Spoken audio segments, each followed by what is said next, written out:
Bien, chers amis, bonjour. Amalek. Amalek.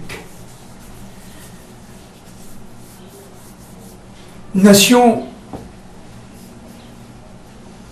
aînée, qui se veut être aînée de toutes les nations. Réchit, Goïm, à la place d'Israël. Amalek, qui, pendant des siècles, par ses représentants, va chercher à détruire physiquement, totalement, le peuple juif, et notamment à chaque fois qu'il entend retourner sur sa terre, que ce soit au temps de Moïse, ou que ce soit au temps de Esther, au temps de la construction du second temple. Amalek intervient. Il est intervenu il y a quelques dizaines d'années, évidemment, pendant la Shoah, pour empêcher le retour d'Israël sur sa terre. Pendant le temps d'Esther, Purim, un descendant d'Amalek, Aman, avait tiré au sort le jour, le mois le plus favorable à cette destruction du peuple juif en devenir hébreu. Il voulait détruire tout en 24 heures, le plus vite possible, parce que Amalek est prise par une force terrifiante, très importante, très forte, mais une force de rapidité. Il veut prendre les Juifs par surprise. Et Amalek, Aman, qui s'est lui-même enfermé dans les 6 jours de la création, qu'il avait pour objectif, encore une fois, je le répète, de séparer le nom de Dieu en deux, Yud et Vavke, il va séparer.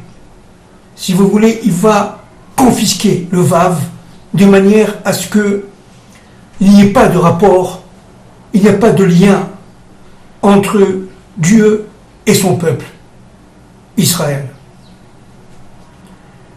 Amalek, qui pour lui vit dans l'histoire événementielle et qui est chargé par toutes sortes de sorcelleries, de tirage au sort, d'attendre, de guetter la fin propice de ce peuple d'Israël.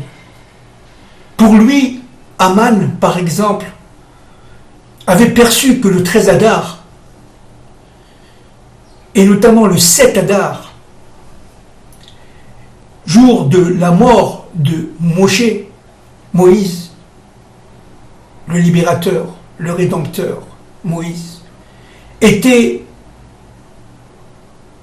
le jour idéal, le jour favorable, le jour où, si vous voulez, la colère, chas v'shalom, de Dieu contre son peuple était la plus forte, puisque Moshe est mouru. Et la Maseret Megillah 13b explique très très bien comment Aman s'y est pris. Il s'est pris par la ruse, mais il s'est pris aussi par son propre jeu.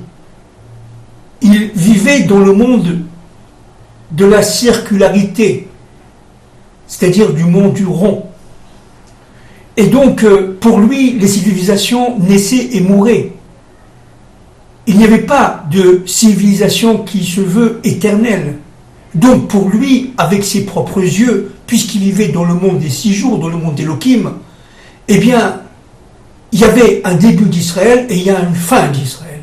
Et cette fin d'Israël, cette fin de la civilisation, pensait-il, d'Israël, eh bien, il a guetté, il a cherché.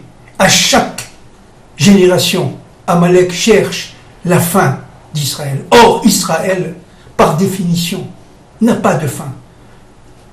Puisque par essence, il est lié à Yudke Vavke. Il est lié au Matan Torah. Et donc, ce qui perturbe, si vous voulez, les nations, et Amalek étant quelque part le porte-parole de ces nations, c'est que Israël est incontrôlable en fait, et incompréhensible pour eux, pour elles.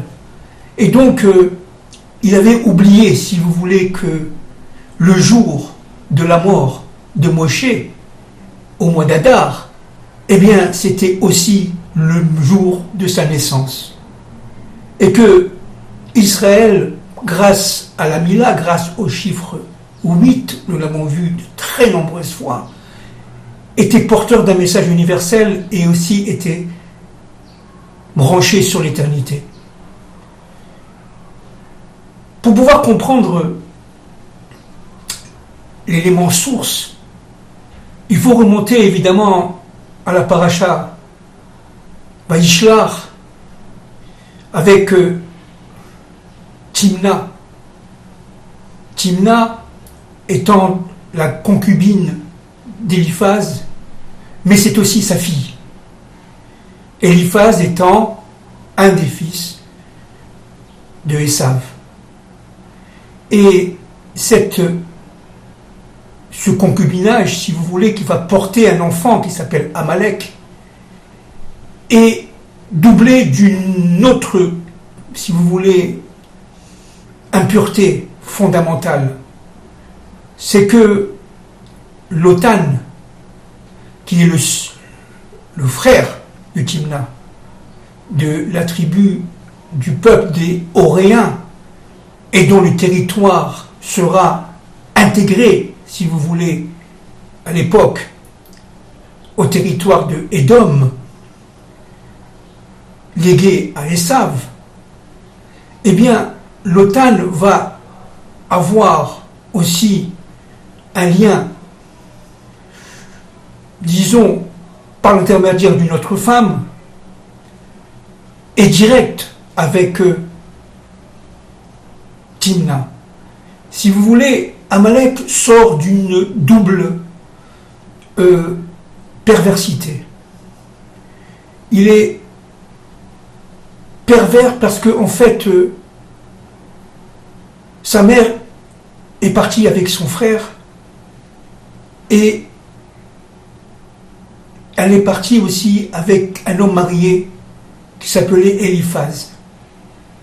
Donc, le problème d'Amalek, c'est que sa source, qui n'est donc pas claire, qui n'est pas issue d'une famille sainte, d'une famille dont nous connaissons exactement le père et la mère, et dont nous connaissons exactement les ancêtres, Amalek a un problème. C'est qu'il est cassé, il est divisé, il est frustré. Et à partir de ce moment-là, cette frustration amalécique va se reproduire et va reproduire, y compris bien entendu au temps du roi Shaoul, lorsque Shmuel, sous les ordres de Dieu, ordonne à Shaoul de détruire Amalek, et ce peuple qui était au sud-est du territoire de Canaan, eh bien, à partir de ce moment-là, le problème, c'est que il fallait absolument détruire tout, y compris les animaux, y compris les enfants, y compris les vieillards. Et nous savons tous que Shaoul a eu pitié, et notamment pitié du roi Agag, qui était le roi d'Amalek, et que Agag va être quelque part emprisonné par par Shaoul, et le Midrash dit que Agag va avoir un rapport avec sa bonne, et que le lendemain, évidemment, il sera tué directement par Shmuel, et Sabon va continuer à enfanter le Zérat d'Amalek, c'est-à-dire que le peuple d'Amalek, même s'il a été disons, répartis dans le monde, puisque Nabuchodonosor, sous les ordres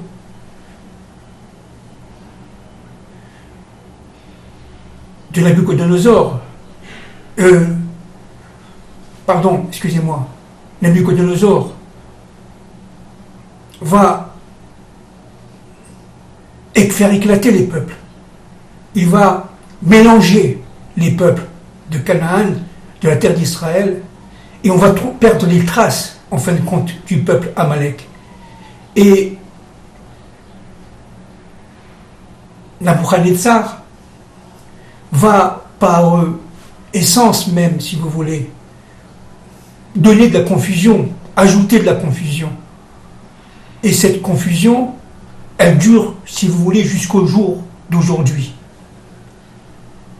Amalek est d'abord avant tout une force.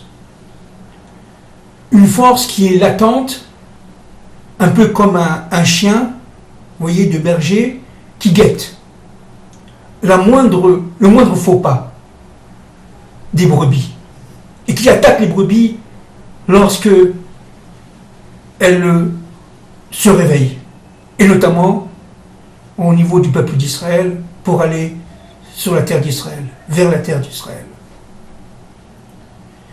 Amalek, c'est aussi et surtout le descendant d'Ésav, le descendant d'Édom, qui, à travers Israël et sa haine d'Israël, haït le Dieu un, le Dieu maître de l'histoire. Il cherche à prendre quelque part à la place de Dieu le pouvoir des hommes, sur les hommes. Et il va essayer de dominer civilisation après civilisation l'ensemble des autorités politiques, monétaires, etc., etc., des autorités civilisationnelles, de manière à empêcher, coûte que coûte, lorsque la situation l'exige, comme a voulu faire Aman, Israël, de sortir de ces ghettos, de son état, si vous voulez, léthargique, pour pouvoir redevenir lui-même et rentrer en Eretz Israël. Amalek, c'est, si vous voulez, la force qui empêche la révélation du Dieu un, maître de l'histoire. Et c'est pour ça que les forces d'Amalek vont être détruites à la fin des temps. Le zéra d'Amalek, la semence d'Amalek, les forces qui descendent d'Amalek seront imperturbablement détruites. Si vous voulez, Amalek n'a que deux solutions. Soit il combat Israël, et à travers Israël, le Dieu unique, maître de l'histoire, il sera détruit, et son avenir, c'est le cimetière. Soit il fera tchouva, ça veut dire il reconnaît la présence divine. Pour l'instant, où se trouve Amalek? Au niveau de ses forces, bien entendu. Il se trouve partout. Il se trouve dans toutes les institutions stratégiques mondiales qui poussent et savent la matérialité vers ces extrêmes, vers le goût du lucre. Le capitalisme pour exploiter, le socialisme pour exploiter. Le but, c'est de s'enrichir, de vivre sa vie au jour le jour, pleinement, dans le monde du plaisir et du désir, et pour empêcher, si vous voulez, la tchouva, le retour de l'humanité, alors il est prêt à mourir. Les forces d'Amalek sont liées directement aux forces de la mort. Exactement le contraire des forces d'Israël, qui sont par la Torah, par l'amour du Dieu un, les forces de la vie. Amalek détruit pour détruire. Il n'a pas de sentiment. C'est une haine froide, disent les Chachamim. Amalek, dira Rashi,